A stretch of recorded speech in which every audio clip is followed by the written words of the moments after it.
Eder Production, Isole Sparse, Renato De Paoli. Oggi 3 novembre 2010 vi diamo le ultime notizie riguardo il maltempo, l'alluvione abbattutasi su Vicenza.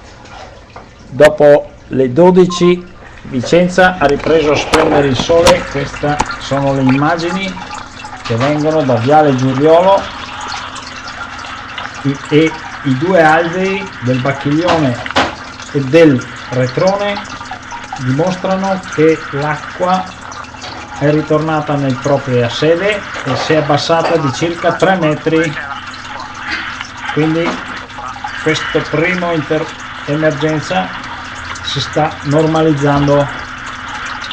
Questa è una video ripresa delle ore 13:55 circa e come potete ben vedere l'acqua è ritornata nella sua. Vediamo cosa possiamo offrire ancora come informazione ai nostri spettatori.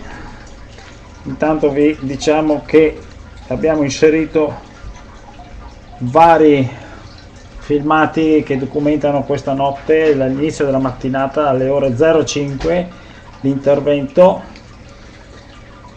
di svuotamento di cantine, ma sono già stati inseriti 2 filmati, non sono partiti. Vediamo qua invece i cittadini al lavoro nelle vie di Vicenza.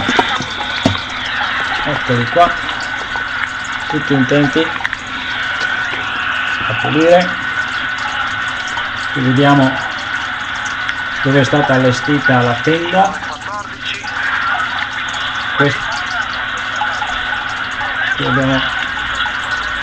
abbiamo anche, questo è il Teatro Olimpico, Corso Palladio, e qua come potete ben vedere è stata allestita la tenda che serviva alla protezione civile per ingaggiare i ragazzi. Molte persone sono fermate.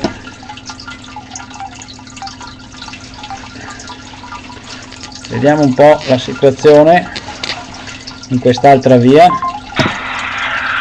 Ecco tutto il lavoro. Qui possiamo vedere passare in rassegna, questa è Contraporta Padova. Tutti puliscono, buttano fuori le loro masserizie distrutte, divani, oggetti ormai inutilizzati, le vetrine hanno subito gravi danni, maglie, un immenso cantiere, tutti al lavoro a fare pulizia, a raccogliere masserizie e quant'altro.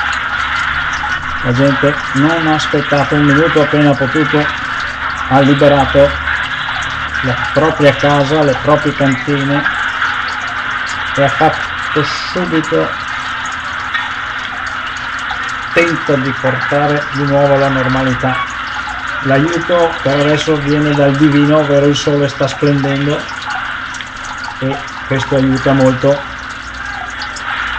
Si stanno asciugando tante cose, l'acqua si è abbassata, l'abbiamo già detto. Ecco le immagini che vi arrivano quasi in differita da Vicenza. Grazie se mi avete ascoltato, buona giornata. Eder Production speciale alluvione.